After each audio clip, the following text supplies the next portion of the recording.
Maithili express की शानदार प्रस्तुति।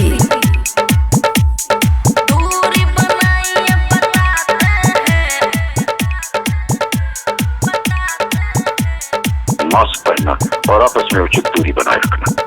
याद रखिए, 2 गज दूरी।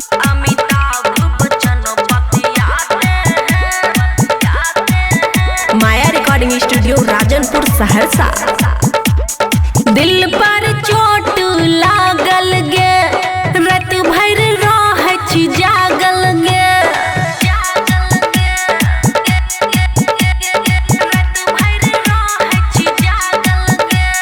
दिल पर चोट लागल गे, रात भर रहै छी जागल गे।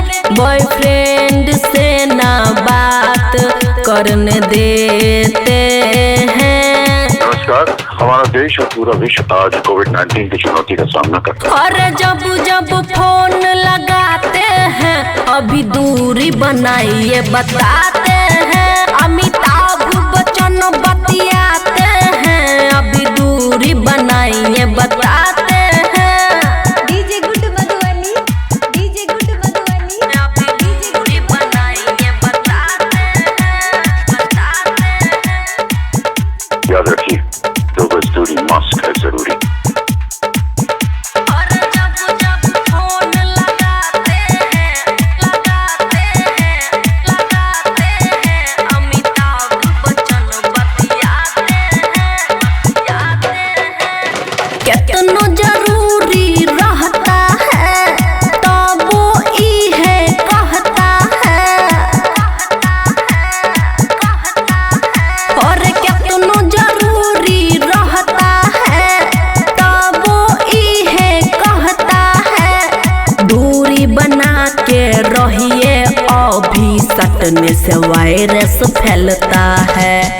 करी हम कोन जुगाड़, सुझन गे कोनो विचार।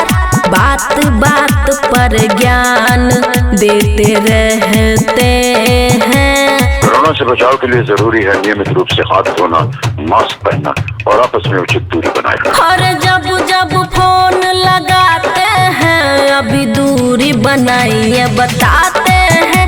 अमिताभ बच्चन बतियाते हैं, अभी दूरी बनाइए बताते हैं।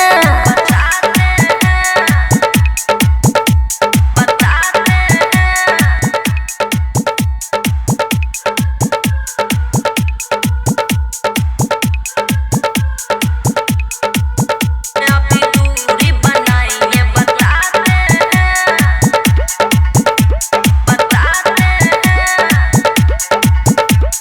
माया रिकॉर्डिंग स्टूडियो राजनपुर सहरसा। कवि बबुआ राहुल से बात न होए, पुल से। और कवि बबुआ राहुल से बात न होए, पुल से।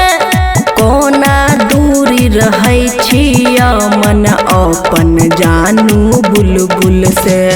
टेंशन में सूतल छियै, 2 दिन से भूखल छियै। दिन रात आँख से आंसू अब बहते हैं। हाथ धोना, मास्क पहनना और आपस में उचित दूरी बनाए रखना। और जब फोन लगाते हैं, अमिताभ बच्चन बतियाते हैं। दूरी बनाइए बताते हैं, अमिताभ बच्चन बतियाते हैं। माया रिकॉर्डिंग स्टूडियो राजनपुर सहरसा।